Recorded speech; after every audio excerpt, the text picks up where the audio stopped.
Hindi naman.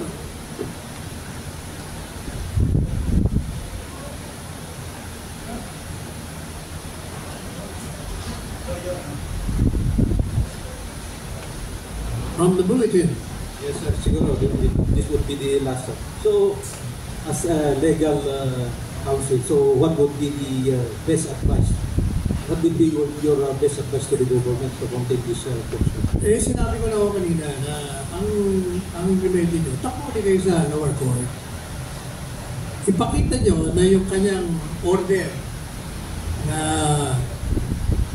cease and desist from acting illegally na hindi naman nila sinusunod, nandun pa rin.